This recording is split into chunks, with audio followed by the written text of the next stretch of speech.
Hi everyone and welcome to a brand new video. I am finally doing another draw with me. So many of you loved my last one, so I'm doing another, and today we are drawing sushi stickers. First of all, I just wanted to talk about Frunze. They have gifted me this keypad for Procreate. It was only ever meant to get a little mention in one of my vlogs, but I tested it out and I think it will be so useful to so many of you. It is specifically for Procreate, so I really wanted to put it in one of my draw with me videos.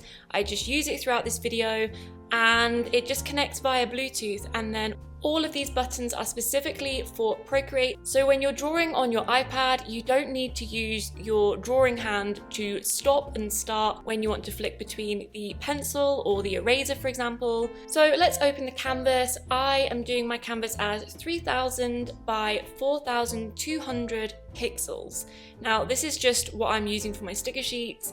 It's totally up to you. And you can see here, instead of tapping with your finger like this, with the keypad, you can just click the button and it doesn't disrupt your flow when you're drawing. So like the last video, I'm going to show you the brushes that I'm using. I'm actually using my very own brush pack here. I've spent a long time creating this and it's full of 6 brushes. This one is the bold block. I use it for the colouring in stage. And yeah, it tapers off, it's pressure sensitive. I really love it for blocking in solid colour.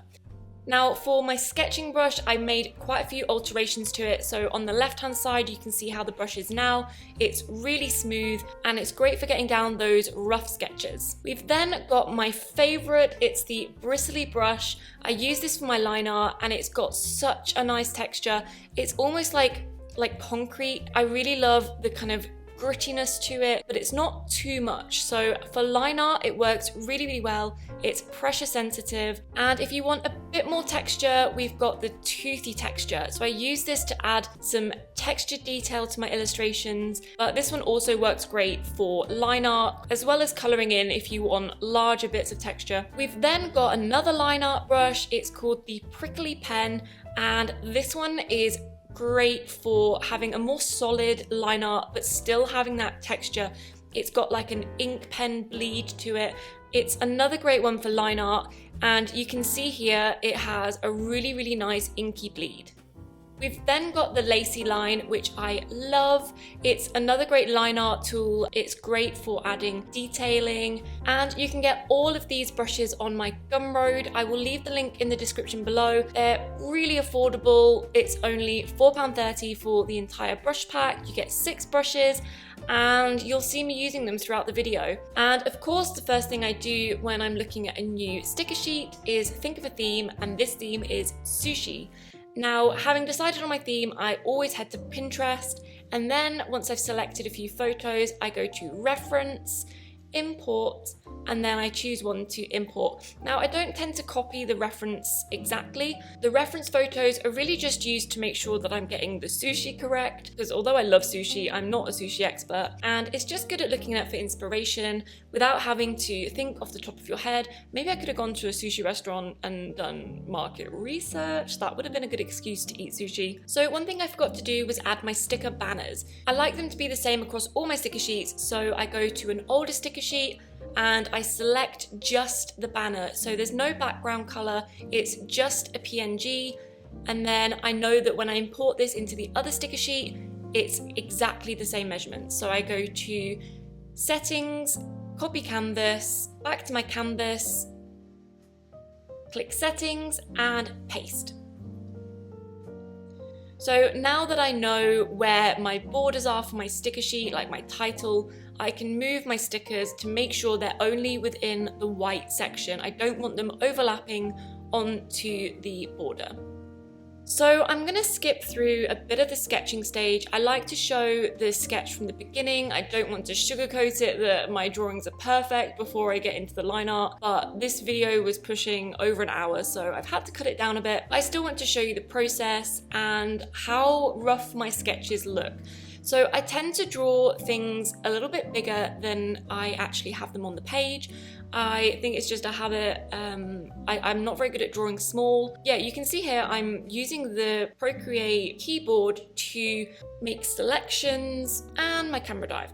Now, some of you might know that I am a mum as well as an artist, and this video took me about a week to film because I had to keep stopping and starting and my camera died. So this is the next day, must have my candle for a bit of atmosphere, and we're back to sketching. So the lighting might change in this video quite a bit because I am sometimes drawing this at night time, sometimes in the daytime, and yeah, it's just a constant battle when you have a 1-year-old. So this is the silky sketch that I'm using.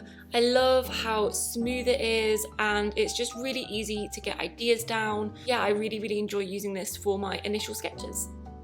So one thing when you're using reference photos, you don't have to copy them exactly. I like to just use them for an idea and then I'll change the way the direction is. So this one I'm doing more front facing and I'm adding a little bit of the Japanese mayonnaise to the sushi. Yeah, it doesn't have to be an exact copy. It's just there for inspiration and ideas, really. I really love adding these little faces. I think it gives the stickers some character. And here I wanted to draw him with his tongue sticking out, but I needed to make it a bit bigger just so that I could see what I was working with. So I erased the old one, selected the bigger one, and moved it back onto the sticker sheet. So with the Procreate keyboard, I'm able to make selections, move things around, flick between the eraser and the pen without having to take my hand off the iPad. I absolutely love it. I think I've charged this once and it's lasted the whole week that I've used it. And also I left it on overnight and it still worked the next day. I really wanted the sticker sheet to be chock-a-block. I love adding loads of stickers to my sheets. I feel like if there's loads of blank space, people just aren't really getting as much, for their money. So with this one that I'm drawing, you can see it's kind of in the same direction as the other one. So I just flip the canvas and have it facing a different direction. I felt like it just looked better on the page. And also, I really love this guy. He's looking really sad because the seaweed is covering his mouth. And then I'm just adding some other bits of sushi here to fill in some space and add more characters. So here you can see, I feel like I don't quite get the perspective right. So what you can do is make a selection and click distort and then move the corners about to change perspective. And I think you can tell just at the end that I get it right. So the last touch I like to add to my sticker sheets is adding little doodles. Sometimes it's stars or other little doodles, and I think this is a really nice way to fill that blank space that is too small for another sushi, but yeah, it really fills the space and it's extra stickers that my customers can get. Next, I'm going to lower the opacity of my sketch stage and create a new layer. I'm then going to be using my next brush from my brush pack, which is Bristly Brush. I really love this brush. I think it's my favorite. It's hard to choose, but I just love the texture. It's pressure sensitive, so I'm able to get a thicker line in certain places. And then for the eyes and the mouth on all of my sushi stickers, I'm using my prickly pen. I feel like it gives a more solid line and I don't want so much texture in the eyes, so I use it for that and then go back to the bristly brush for the rest of the illustration. So I decided to draw individual grains of rice. I think it worked really well. It did take a bit of time. This is definitely sped up, but I think it really adds to the detail in the illustrations. And around the eyes, I had to do it a bit lighter because I didn't want to lose focus on the character's face, but I'll show you a bit later on how I stopped the rice looking so dark with the black outline. And here, because the top of this is an egg, like it's a rolled omelette, I'm using the same pen, it's the bristly brush, but I'm pressing a lot lighter. And then now I'm going in with the toothy texture. So this is a much grittier brush, and yeah, I just love adding these little lines. I think it gives something else to the illustration. And that is how I'm using my brush pack. I'm really happy with it. There are other brush packs that I love, but I really wanted to create my own so that it was exactly how I wanted it. And I spent a long time curating these so that they were perfect before I released them. So you can see here with the bristly brush, when you press lighter, you get a thinner line, a lighter line, and when you press harder, you get that thicker line, and I think that's really good for adding shadow and dimension to your illustrations. So not everyone uses line art, but I have always loved line art. And again, I'm going in with the prickly pen for the eyes, just to get a more solid line, and the toothy texture just for a bit of extra texture, and I really think it works. So I asked in my last video what your favourite stage was with your illustrations, and there were so many different answers. I was really surprised. I know that a lot of people love the colouring stage, but I was right in saying that a lot of people found it difficult choosing the colours. I really like colouring when I've already chosen the colours.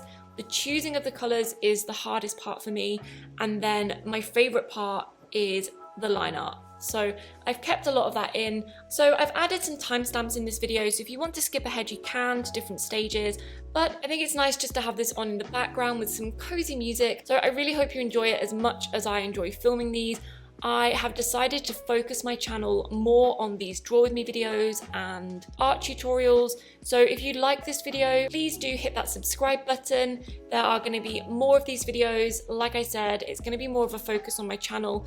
I'm starting to steer away from studio vlogs and making the art tutorials my focus. So my camera malfunctioned and it wasn't recording. So these are the ones that I have since drawn, and I've drawn my little wasabi guys. I think they're really cute. And now I'm going to show you what I'm doing to the rice to make it look a little bit better on the page. I felt like once I'd drawn the line art, it was just too black. So what I'm doing is duplicating the line art that I've done, because if I make any changes and I don't like them, I've got that backup. So on the duplicated one, I'm clicking alpha lock, which means when I draw on top of that line art, it only draws on that layer. So it doesn't go on the canvas below, it's only drawing on the layer that you have selected the alpha lock. So because the sushi is going to be white, I am selecting a color that is a little bit darker, and that is going to be the outline.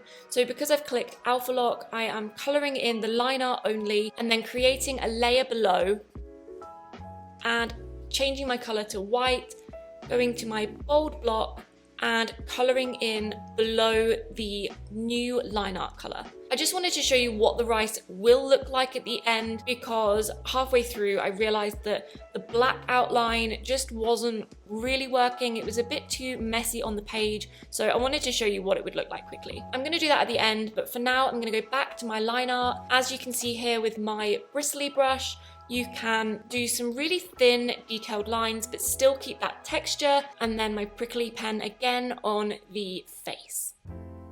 Coffee is always needed. So one thing I'm doing here, I'm lowering the opacity of the line art, creating a new layer, and I'm going over the top with my next layer of line art. So I've only done this on a couple of the illustrations, but because the line art was getting quite confusing, I just wanted to focus on the bit that I was drawing by lowering the opacity of the layer below. So here you can see, you can't really see the line art because it's just on top of the rice, which is confusing. So what I'm going to do is go to the layer below and erase those lines, because they obviously wouldn't be showing when there's something solid on top of it. So I'm erasing those, it makes it a little bit less confusing, and when I come to colour in, it'll make more sense. Right now, it still looks really confusing, but because they're on a separate layer, it will be easy for me to colour it in without getting a bit confused. So little details like this, where the seaweed overlaps, instead of having it flat and just like a continuous line, I've added a little curve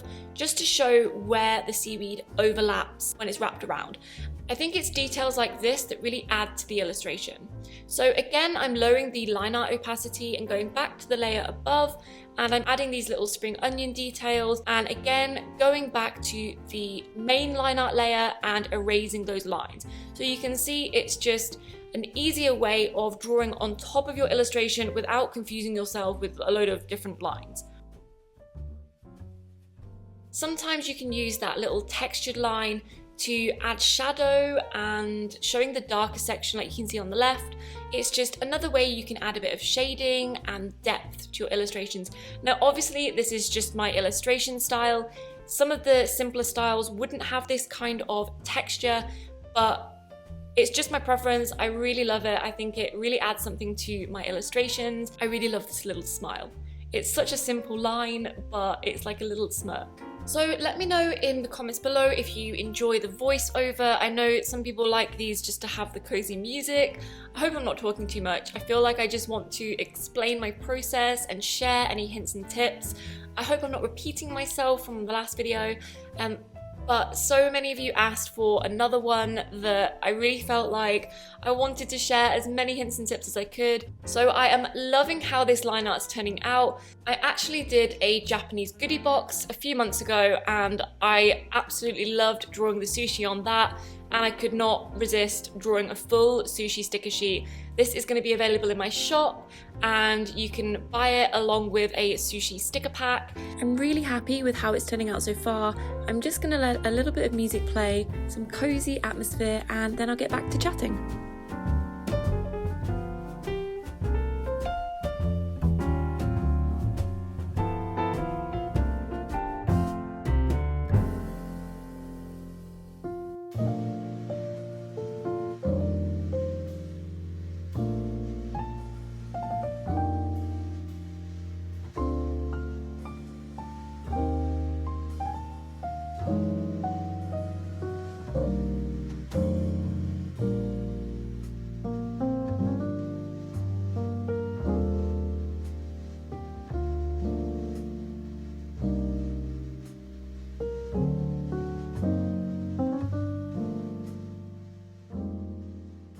For my stars, I decided to create a new layer just in case I want to change it, and I'm using my lacy line for this. The lacy line is great at creating really sharp points, so I thought it'd be great for my stars and adds a little different texture to the canvas. I really enjoy drawing wonky stars, mainly because I find it really hard to draw even stars. Wonky is best and I think they look really cute. Yeah, that is the line art done, and below all those layers I want to create a new layer and add a colour to my background. I just want an off-white creamy colour, and then for my banner I decide to go for this really bright teal colour, although I end up changing it later. So for now I'm going into my line art with Alpha Lock again and colouring in the rice. So it would have been easier to just draw the rice in this colour without having to use Alpha Lock, or I should have drawn it on a separate layer so that I wasn't having to be really careful that I wasn't colouring in the other parts of the illustration. But hindsight is a wonderful thing, and yeah, next time I would draw it on a separate layer. But when I started the illustration, I didn't know that I would be changing it from a black to an off-white colour. I'm using my bold block to colour it in though, so it can go to a really fine point so it's not too difficult. I'm then using the same bold block to colour in the white block colour on the layer below the line art.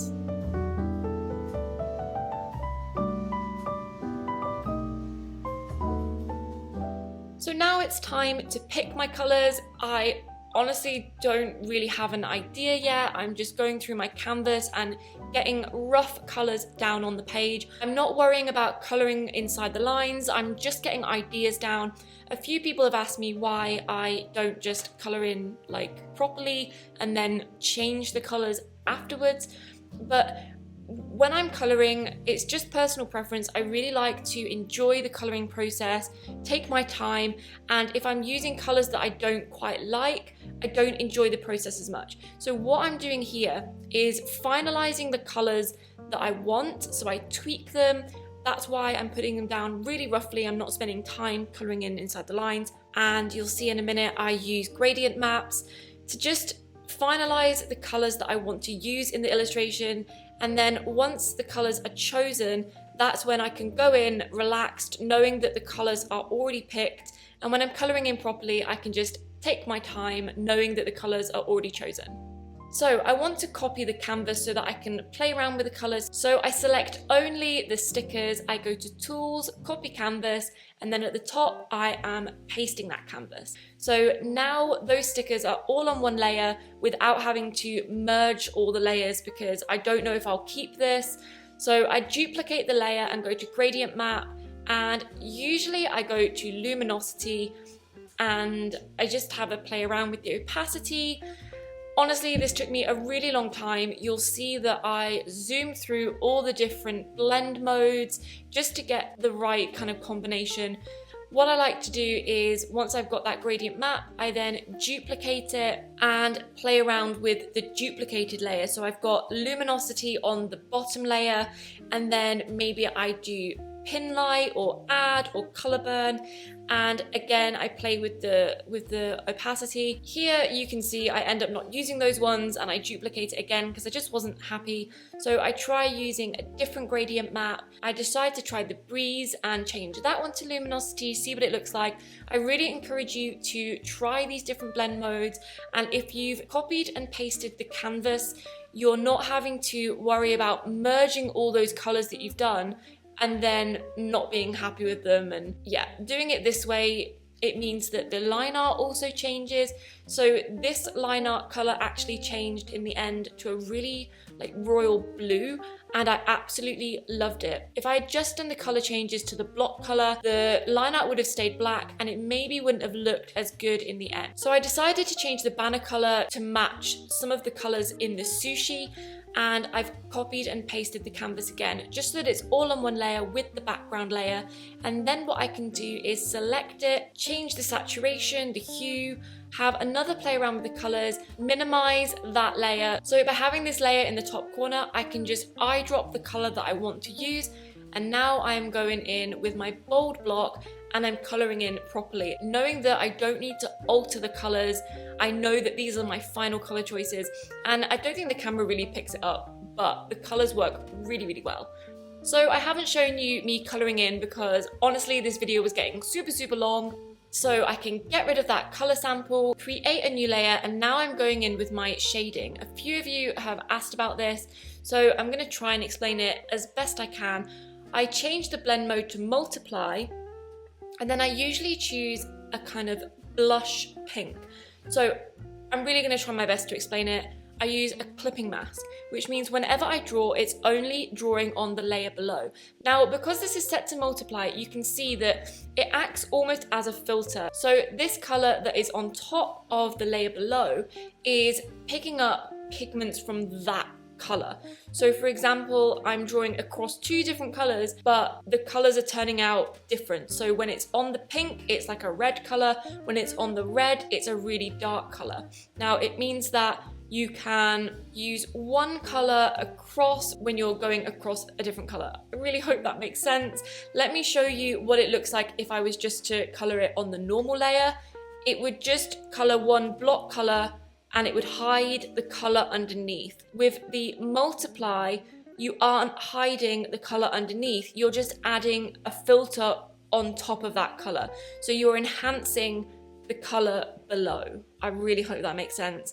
I think I'm gonna have to do a whole tutorial just on using these blending modes because it's really hard to explain it in a couple of seconds. So with some of my shadows, I like to choose a dark blue, set it to multiply, just so that it adds a cooler shadow. The warmer shadow I'm using on my actual sushi because the colors are warmer, and then for the undershadow and on the rice, I'm using the darker blue. And here you can see I'm using the warm color again on the actual sushi. So although it's a blush pink, it's not coming out as pink on the page because it's taking the color below and adding that kind of filter on top of it.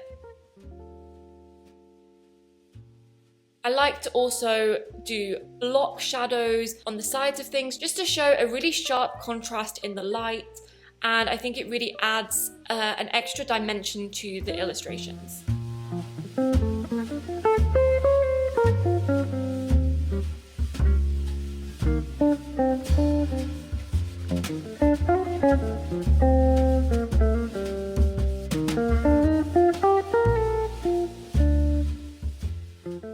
Okay, so for some reason my camera didn't film again. All I've done here is go around each illustration and have drawn my cut line for my cricket. So this white outline is where my cricket will cut. And now I'm adding a bleed.